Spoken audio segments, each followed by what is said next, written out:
13 WMAZ Morning starts now. It's another beautiful start to the day, and we'll continue our warm stretch of weather as we round out the week, but our cold front, that's going to bring us a nice taste of fall. We'll have the details coming up. Police say they're looking for this suspect on your screen after an armed robbery in Milledgeville. How you can help in the investigation. Plus, a mayor's race now getting competition again. Why a judge says a Fort Valley candidate must be put back on the ballot. Forsyth's brand new City Hall building is finally complete after a year and a half of building. I'm going to tell you why the mayor says that they needed this. Well, good Thursday morning. You're taking a live look over a beautiful downtown Macon. The time is now 6:31 a.m.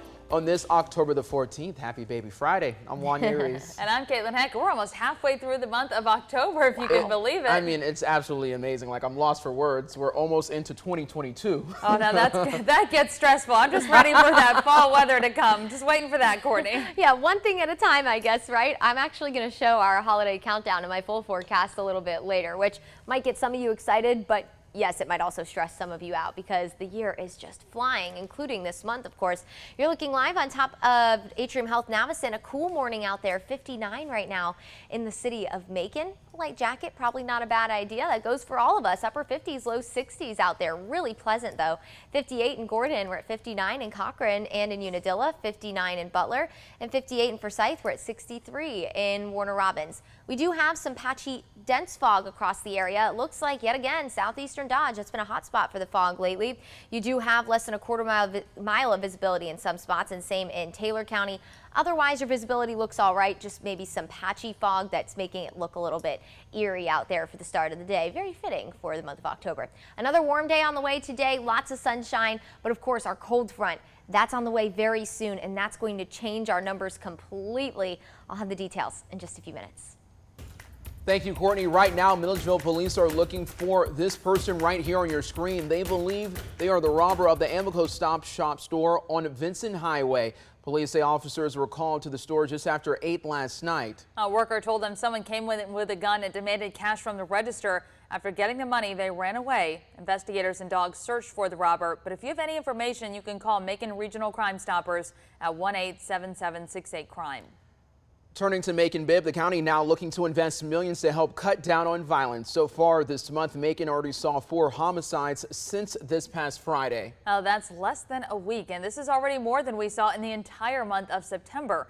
This week, the county agreed to put $2.5 million from the American Rescue Plan toward a plan to curb violence. They'll pass the money to the Community Foundation of Central Georgia, which will award the grants. Mayor Lester Miller says community groups will soon be able to submit their proposals and apply for funds for programs to help stop the violence. Since July, the county has held 14 Macon Violence Prevention or MVP meetings. Based on those hearings, Mayor Miller says people just want their children to be safe and want more access to mental health resources. He also explains that he thinks some of the root problems.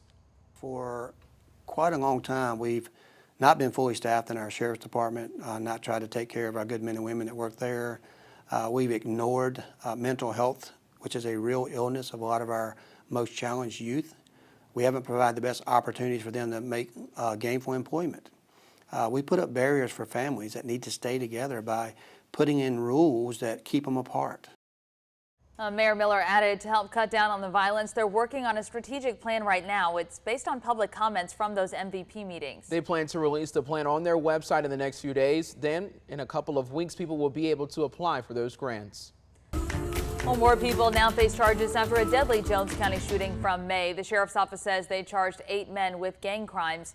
The shooting happened at a house party around Nitrogen Road. It left 20-year-old Jada Simmons dead. Investigators say a street gang out of Milledgeville organized the party. They say a fight broke out and believe 26-year-old Jeremy Butts started shooting. He is charged with murder in the case. Sheriff Butch Reese says they've served arrest warrants for 8 more suspected gang members who were at that party. All but 1 are from Milledgeville. 2 more people are under arrest after the death of an Alamo police officer over the weekend. That includes the sister of the man accused of killing Officer Dylan Harrison. According to the GBI, 45-year-old Charlotte Ferguson and 24-year-old Asia Kinsley now face charges. Investigators charge Charlotte Ferguson with hindering the apprehension or punishment of a criminal. Her brother, Damian Ferguson, is the man charged with murder in connection to Harrison's death. Kinsey faces a terroristic threats and acts charged for a threatening social media post on October the 9th tied to the investigation.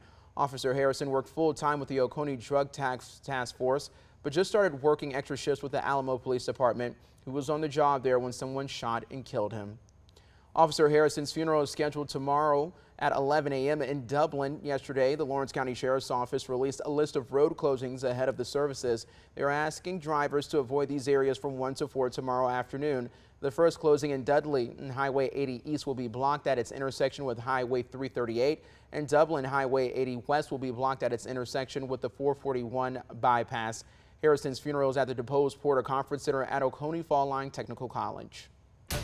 Well, jury selection's over, and now the trial in a deadly 2017 tasing case moves to opening statements. Those are set to start at 9 this morning. Former Washington County deputies Henry Lee Copeland, Michael Howell, and Rhett Scott face murder charges in connection to the death of Uri Martin.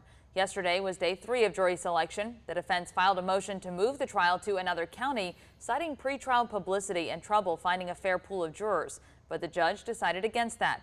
Lawyers on both sides later agreed on a 12-person jury. Turning to election news, there's once again 2 people in the race for Fort Valley's mayor. It comes after a Peach County Superior Court judge ruled that candidate Jeffrey Lundy must be put back on the ballot immediately. This means Councilman Lamario Brown will no longer run unopposed.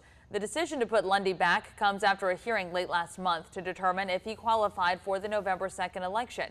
At the time, the city's election supervisor ruled that Lundy did not meet the 12-month residency requirement in the Fort Valley Charter. But the judge says the election supervisor calculated it wrong by looking 12 months back from the qualifying date instead of the election date. Let's take a closer look at 2 other election headlines we're following for you this morning. A fundraiser in Texas is no more for Herschel Walker. The 2022 U.S. Senate candidate called off the event because an organizer displayed a swastika in her social media profile. The symbol was made of syringes, and the organizer used it to protest mandatory COVID-19 vaccination. That's according to the Associated Press. A spokesperson for Walker's team says the former running back is a, quote, strong friend of Israel and the Jewish community, end quote, and says the symbol is offensive. According to AP earlier yesterday, that spokesperson denied it was a swastika. The event was set for Saturday in Dallas.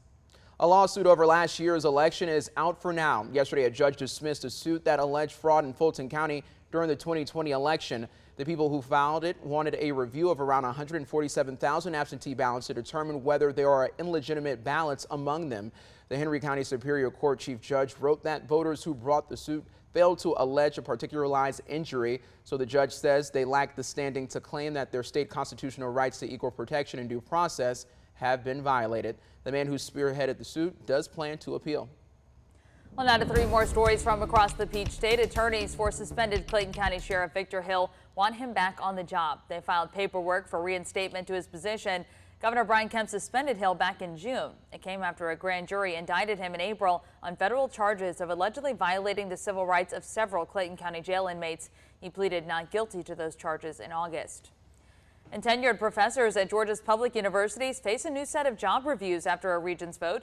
Regents unanimously approved the policy yesterday, and it requires tenured faculty to undergo a review every 5 years. All of Georgia's public universities that grant tenure already require reviews, but a report shows 96% of professors currently pass them with no requirement for improvement.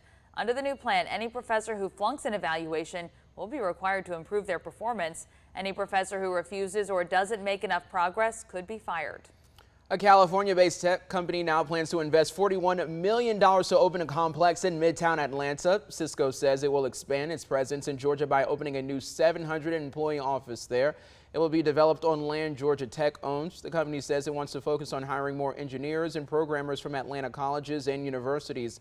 Cisco says its office opens next summer. The company already has offices in Alpharetta and Sandy Springs. Well, we're coming up on 6:40 a.m. and it's nice to see all these jobs coming to the state of Georgia. So there's plenty of work out there, and good paying jobs, you know, are starting to come. So that's nice to see. And good career opportunities as well, room for growth. We definitely love to see that.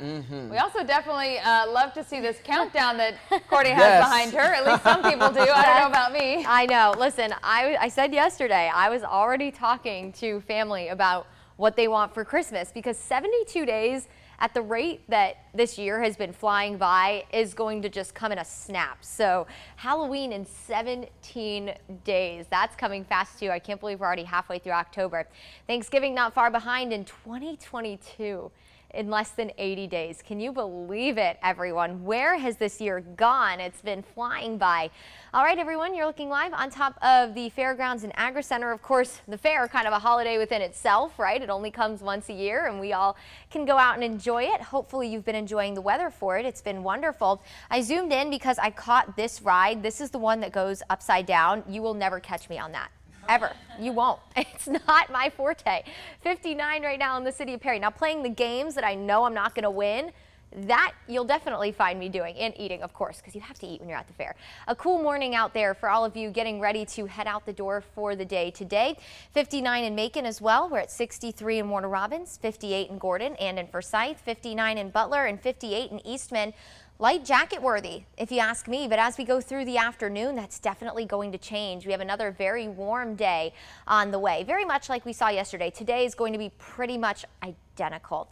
Low 80s. You'll notice that it is going to be a little bit muggy. Our humidity has been tolerable. It hasn't been super sticky, hasn't been super dry. It's been just in between, and we'll do that again today. Mostly sunny to partly cloudy skies with your sunset at 7:02, very early. Now, as we go through the next couple of days, meaning today and tomorrow, our forecast is going to stay warm and dry with mostly sunny to partly cloudy skies with that slight hint of humidity. As we head into Saturday, temperatures will only climb into the upper 70s. That's going to be thanks to the timing of our cold front. That will also bring us a chance for some showers and maybe a rumble of thunder. Here is the front out to our west, going to bring the potential for severe weather. You can see these dark green colors here. That is a marginal risk for severe storms. And then notice behind it, you see these purple colors, frost advisories, freeze warnings. That's how cold the air is. However, we are not going to get severe weather, but we will have some cooler weather. We're not going to have any frost advisories, but it is going to cool down quite significantly as we head into the weekend. So again, dry, nothing but sunshine. It's going to be great weather for the fair, football games, whatever you have going on over the next couple of days. Saturday, not going to be too much different. That front's going to move through and it'll bring a chance for rain and storms and heavier rain at that as we head into Saturday morning to northwest Georgia. For us, maybe just a couple of light showers. Again, maybe an isolated rumble of thunder for late Saturday morning. Front's going to clear as we head into the evening. Cool, breezy, and dry. Our humidity is going to drop quite significantly. We're going to be in the 60s on Saturday morning, dew point wise, so it's going to be muggy. But by the evening, look at that. By 4 o'clock, already in the low 50s. Humidity is going to feel so nice by the end of Saturday. We're staying cooler and dry all the way through Wednesday of next week.